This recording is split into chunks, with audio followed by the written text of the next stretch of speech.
Hola, doctor, buenas noches. Bien, doctor, gracias. Buenas noches. ¿Y usted? ¿Ya están todos?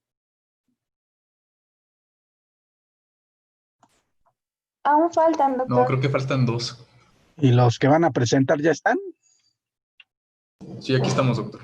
Bueno, aquí nos faltan 3, 2. Si quieren, vamos empezando por el tiempo. ¿Sí tienen Sí, los doctor. dos? Nada más una cuestión. Mi compañero Gerardo me comentó que él iba de regreso del trabajo y que no le dio tiempo de llegar a su casa por el tráfico. Ajá. Entonces, si se podía venir posteriormente a la clase, lo hacía. Sí, sin problema. Sí, vale, muchas gracias. Bien. Bueno, entonces continuamos. Vamos a continuar con las valvulopatías. En esta ocasión vamos a ver en cuanto a la parte aórtica.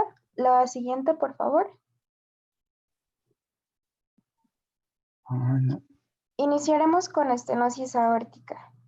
Como podemos observar en la imagen, se va a caracterizar por esta pues, textura que logramos observar, que va a corresponder a calcificaciones, las cuales van a generar la estrechez de la misma válvula. La siguiente, por favor. Se define como una anomalía que genera una obstrucción en la salida del flujo sanguíneo desde el ventrículo izquierdo hacia la aorta.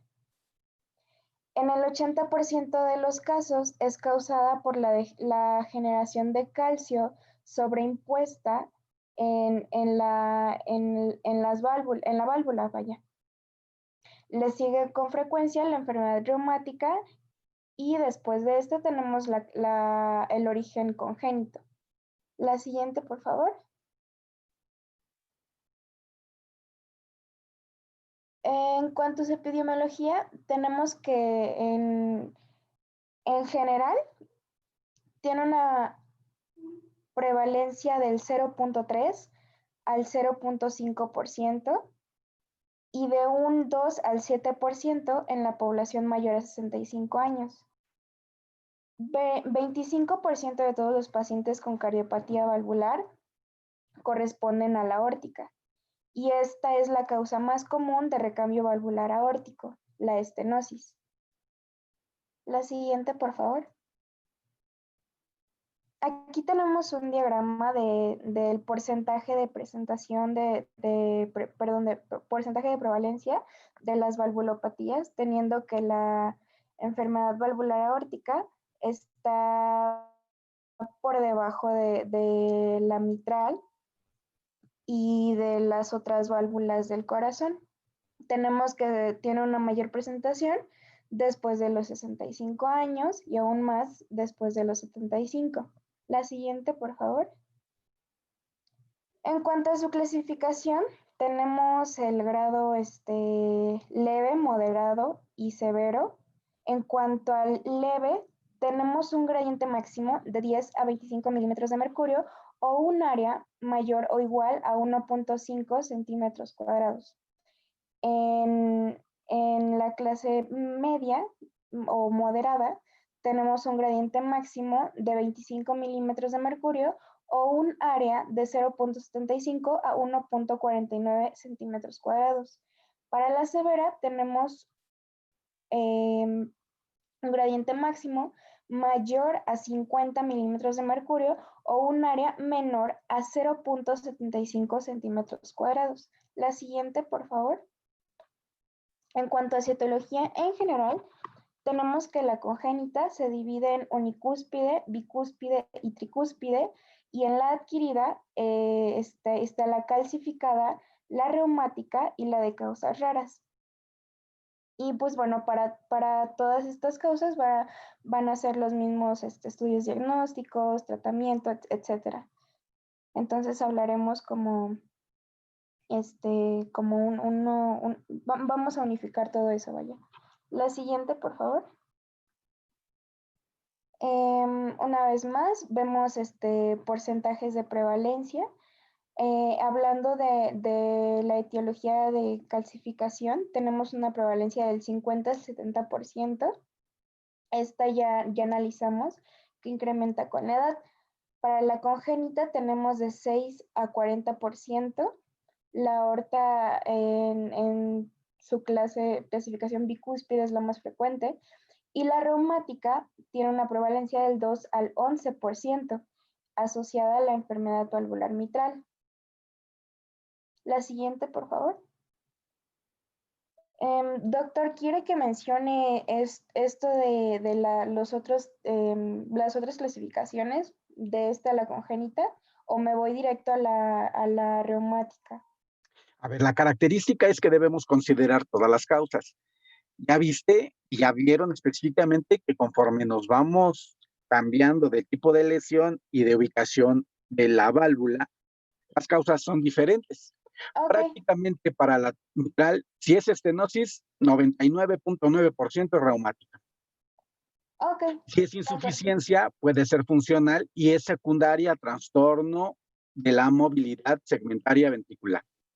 De la aorta, sí deben de tener en cuenta que, como les estoy considerando, la causa depende de la edad, como ya lo pusiste aquí, y más o menos en ese porcentaje corresponden a las edades en que se encuentran. Si quieres regresarte al anterior, vean, por arriba de los 50 años, el incremento se da por componente degenerativo, y vean que es la más frecuente, pero en personas pues grandes o ancianas, ¿no? Mayores incluso de 80 años.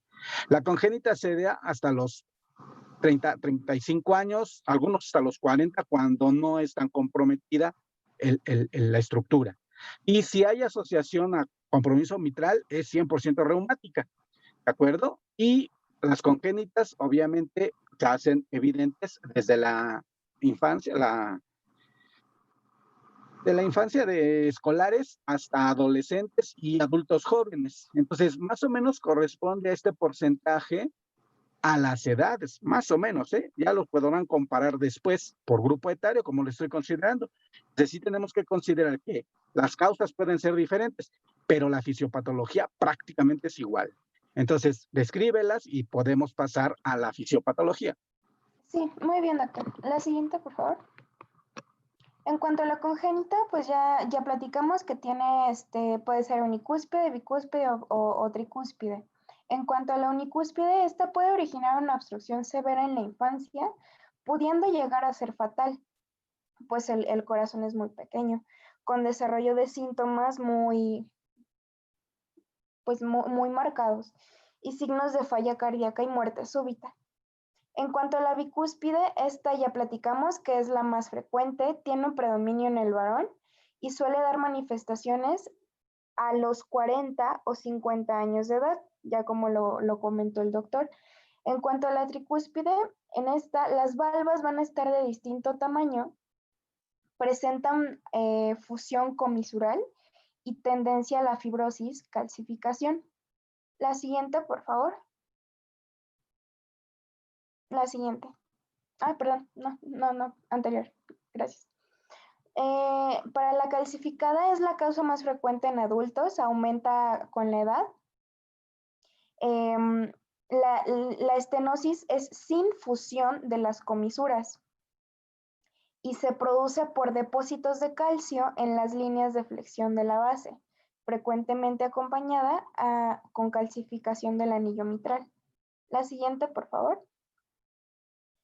En cuanto a la estenosis reumática, se caracteriza por la fusión comisural con fibrosis y calcificaciones tardías.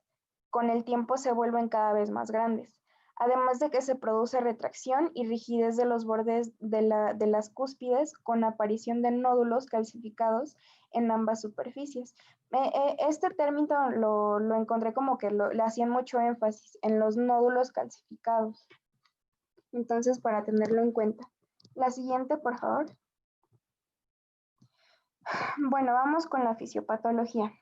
Pues independientemente de cuál sea el origen, va a existir un daño endotelial, lo que va a generar la respuesta inflamatoria, lo cual esto va a generar que las células intersticiales valvulares se activen, provocando así un remodelamiento de estas mismas células.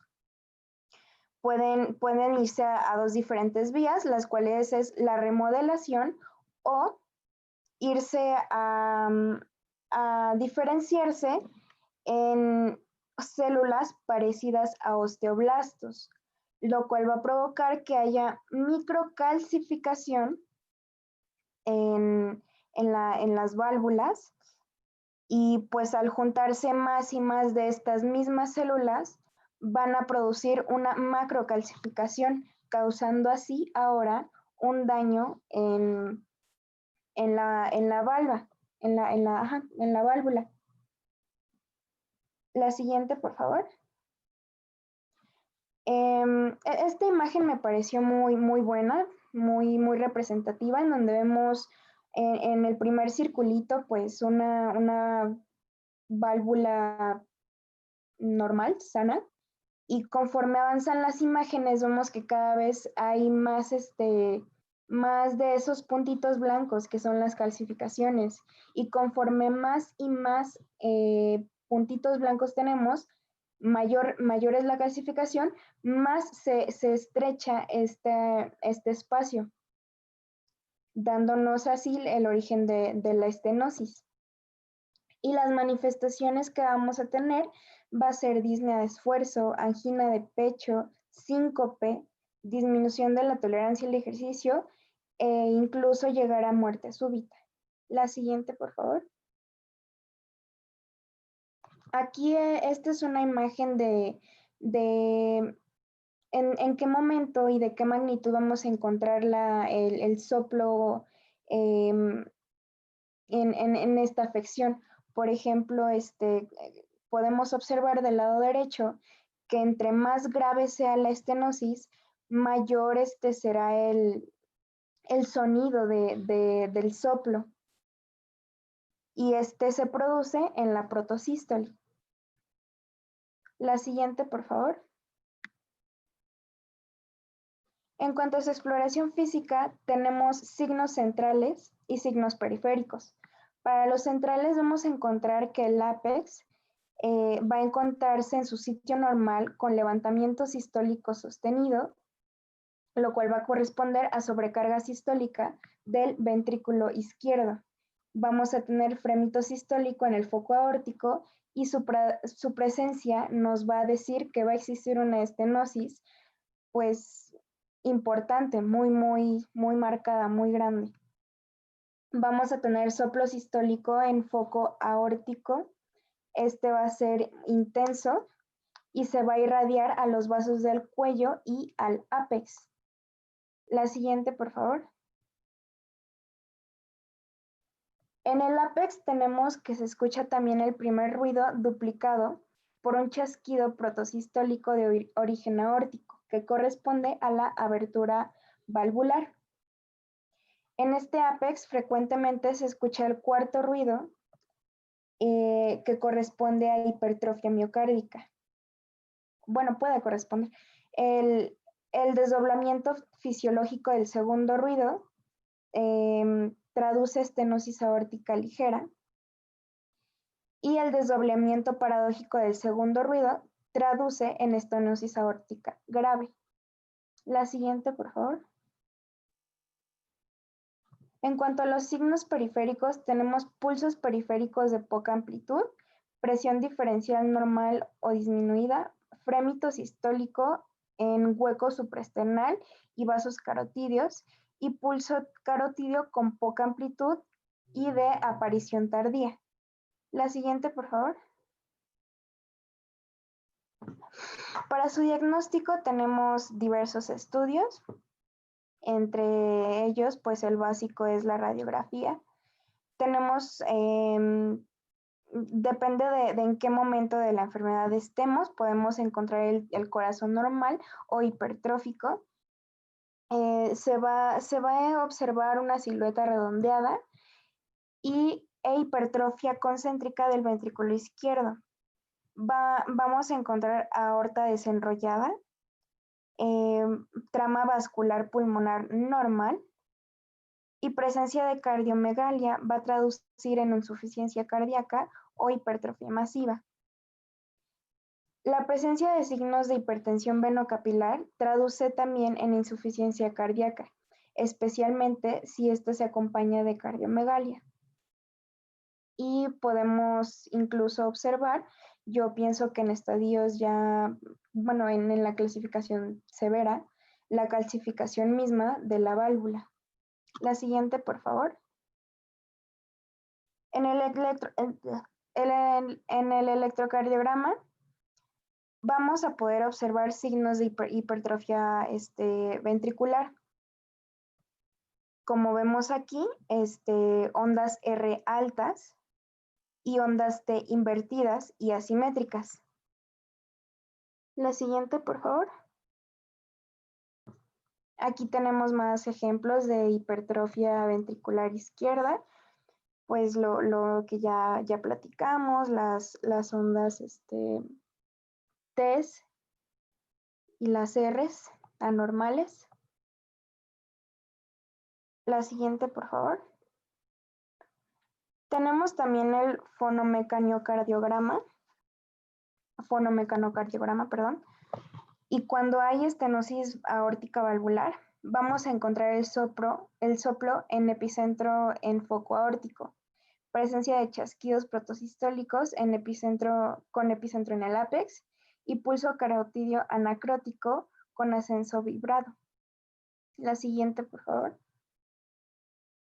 Cuando tenemos estenosis valvular calcificada, pues ya sabemos que es en personas mayores de 40 años, mayores de 65.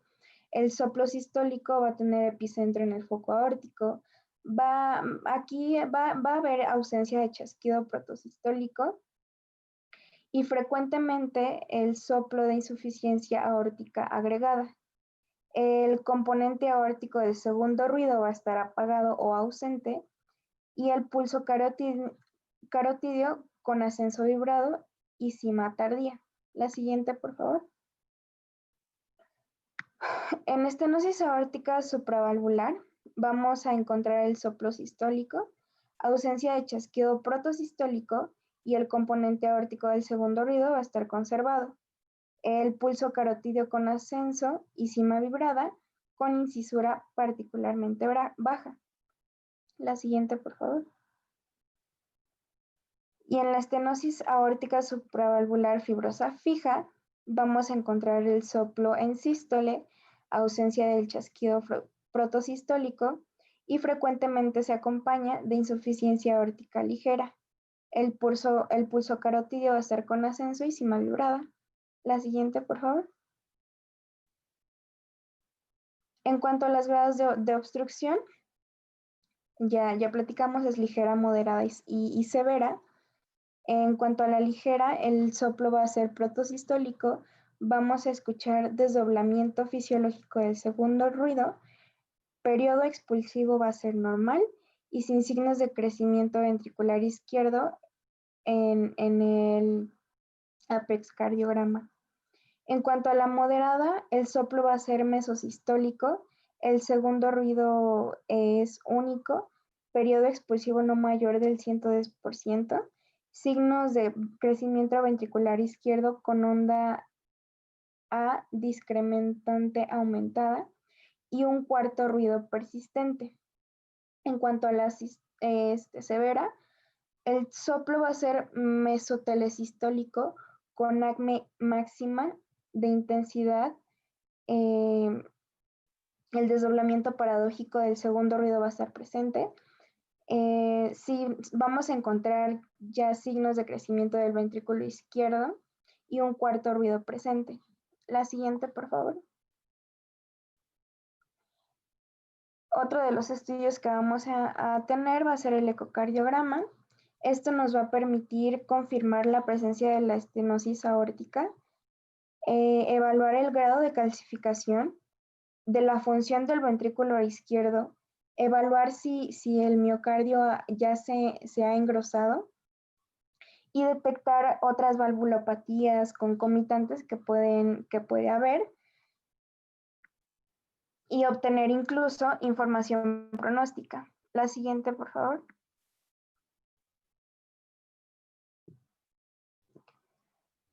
Este estudio nos va a permitir evaluar la función ventricular y medir el espesor de las paredes del ventrículo izquierdo, como observamos en la imagen de la izquierda.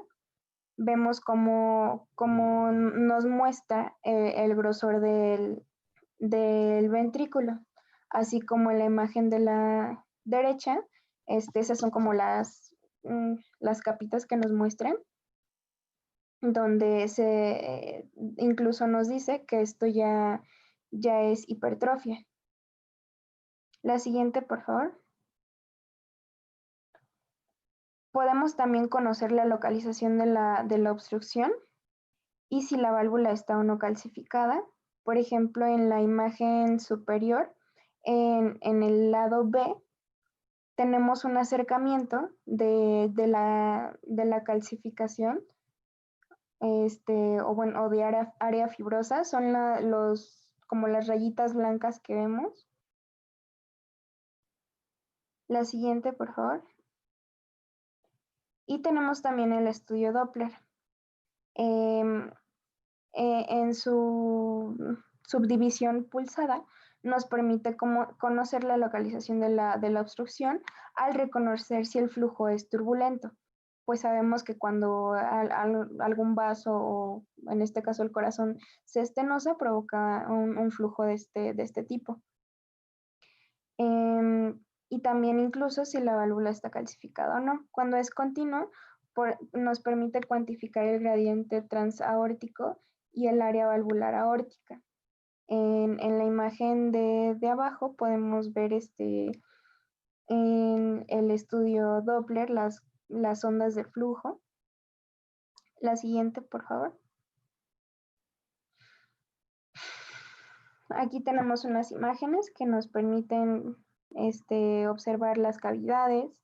En la de la derecha nos dice que en esta imagen hay estenosis aórtica que se visualiza en diástole. Y en la imagen de hasta abajo a la izquierda, pues vemos el grosor del músculo. La siguiente, por favor. Tenemos también el cateterismo. Nos puede permitir la cuantificación de la presión sistólica en la cavidad ventricular izquierda. Se obtiene la presión telediastólica ventricular y si está elevada, podemos decir que hay hipertrofia. Y si hay presencia de cardiomegalia, podemos decir que ya hay falla ventricular izquierda.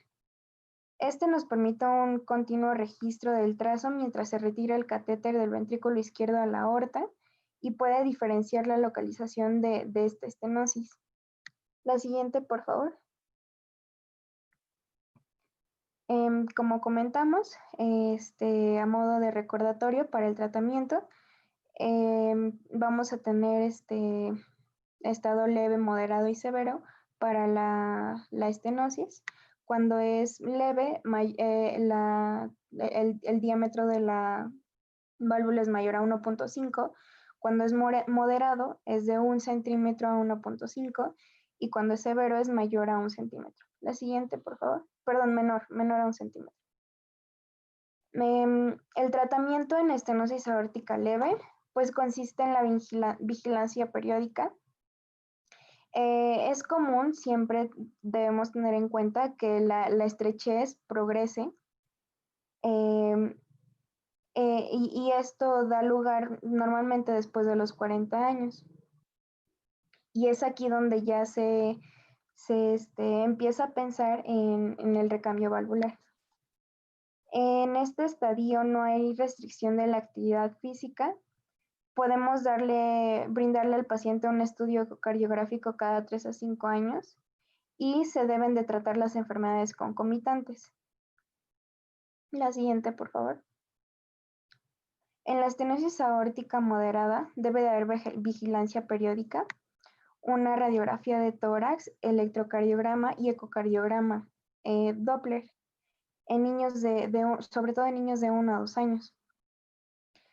pues estas nos darán evidencia del momento en que la lesión sea severa y va a requerir de valoración hemodinámica y o cirugía valvular. La siguiente, por favor. También pues sabemos que en uno de sus clases la estenosis aórtica va a afectar a los adultos mayores, por lo que es prudente darle tratamiento correspondiente a sus comorbilidades. Por ejemplo, pues reducir los triglicéridos, mantener la presión en un estado, perdón, en un nivel adecuado. Entonces vamos a brindarle estatinas, IECA, SARA-2, bloqueadores de aldosterona o bifosfonados, dependiendo de las necesidades del paciente. La siguiente, por favor. En la estenosis aórtica severa, aquí ya se debe de considerar ampliamente un reemplazo valvular aórtico, porque corre el riesgo del paciente de padecer muerte súbita como una primera manifestación de la enfermedad. La prótesis ideal debe ser de baja trombogenicidad, con una vida media prolongada y resistencia a la infección. La siguiente, por favor. Y para las indicaciones de cirugía, pues ya dijimos que es cuando estamos en un estadio grave.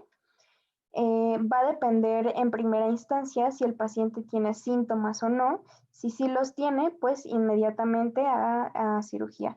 Si no, se evalúa la FEV1, si esta es menor al 50%, pues igual, directamente a cirugía. Si no lo es, se debe de evaluar el aumento de la progresión de la estenosis. Si progresa más de 3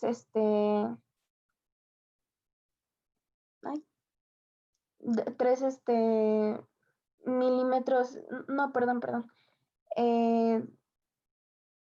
Se evalúa la velocidad de flujo. Si esta es mayor a 0.3 metros sobre segundo en un año, se va a cirugía. Si no lo es, pues se evalúa si el paciente es físicamente activo. Si no lo es, se debe de reevaluar cada 6 a 12 meses, y si sí, se le realiza una prueba de esfuerzo. Si esta es normal, igual reevaluación cada 6 a 12 meses o cuando reaparezcan síntomas. Y si la prueba de esfuerzo es anormal, ahora sí, cirugía. La siguiente, por favor. Tenemos también la valvuloplastía con balón. Es la alternativa no quirúrgica para el tratamiento de la estenosis. Esta se puede recomendar en pacientes graves o con inestabilidad hemodinámica y alto riesgo quirúrgico, porque recuerden, también hay que evaluar si el paciente puede tolerar un procedimiento. La siguiente, por favor. Tenemos el reemplazo valvular aórtico. Esta es una válvula de pericardio bovino con 3 válvulas acopladas a un marco de acero inoxidable que se expande por medio de un globo. Durante el procedimiento se debe de tener monitorización con ecocardiograma transesofágico, y también se debe de preparar al paciente con anticoagulantes, en este caso heparina. La siguiente, por favor. Para lactantes, puede solucionarse mediante comisurotomía valvular, pero siempre se debe de tener en cuenta que esto no es completamente útil. Es como algo para, ¿cómo decirlo? Como momentáneo. Y tiene una mortalidad muy elevada. Se define como puente para un procedimiento correctivo cuando crezca, cuando tenga mayor nutrición, Exacto, sí. por condiciones en los chamacos, ¿no?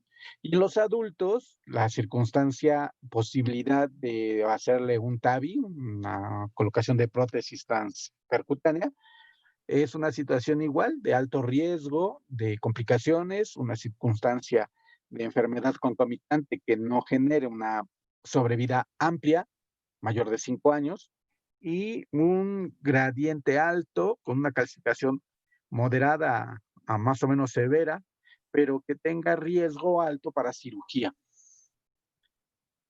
Muchas gracias, doctor. Sí, la siguiente.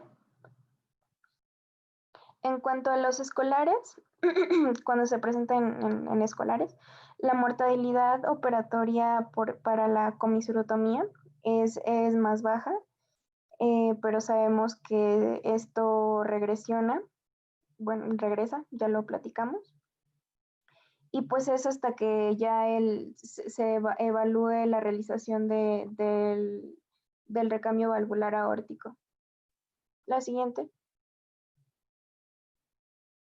Ah, Y continuamos chicos, con perdón, ¿podemos cortar aquí la sesión y volver a entrar?